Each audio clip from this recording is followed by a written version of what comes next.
This story discusses sensitive topics related to loss and mental health.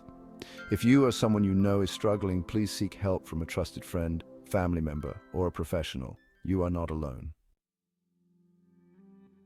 The housing project was a beast, 1,700 units stretched across 8 acres, a world of steel, cement and sweat. I was in charge of it all. More than 300 staff worked under me, not counting the endless laborers who moved like shadows in the heat. Among them was Rab Nawaz Chacha, the quiet, diligent storekeeper who maintained the ledger of all incoming and outgoing materials. Corruption bled through every corner of the industry, a game of numbers where everyone took their cut. As long as it stayed within limits, I let it be, but Chacha never seemed to partake. He was different, honest, humble, untouched by greed. His clothes, his home, everything reflected his modest salary, if not less. Perhaps that was why the chairman noticed him. Honesty, after all, was a rare currency. And so, in a gesture of recognition, he was granted an all-expenses-paid Umrah trip, a blessing and honor. I met him when he returned, expecting the same warmth in his eyes. Instead, I found a stranger. "Chacha, congratulations," I said. His lips formed a faint smile, but his eyes had seen something.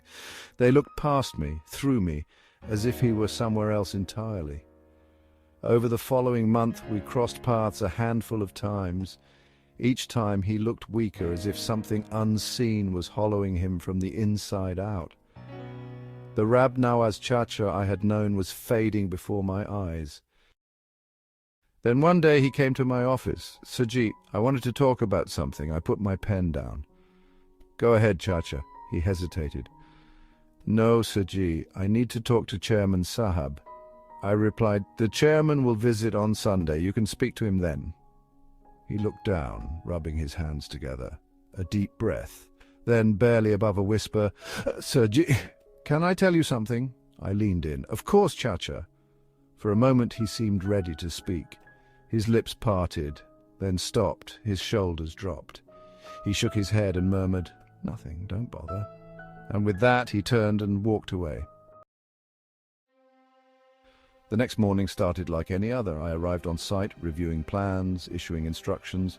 Then a worker ran in, his face drained of color. "Sir, Chacha." His voice faltered. Something in my stomach twisted. I followed him. The path to the material store had never felt so long. When I stepped inside, time slowed. There, hanging from the ceiling, was Rab Nawaz Chacha. A tipped chair lay beneath him.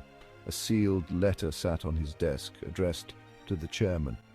For a long moment, no one spoke. The air was heavy, suffocating.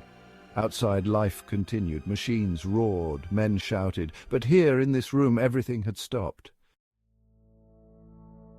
I never found out what the letter said. I never learned what shadow had wrapped around him so tightly that he saw no other way out. I have my theories, but they are just that. Fragments of speculation, whispers of what-ifs.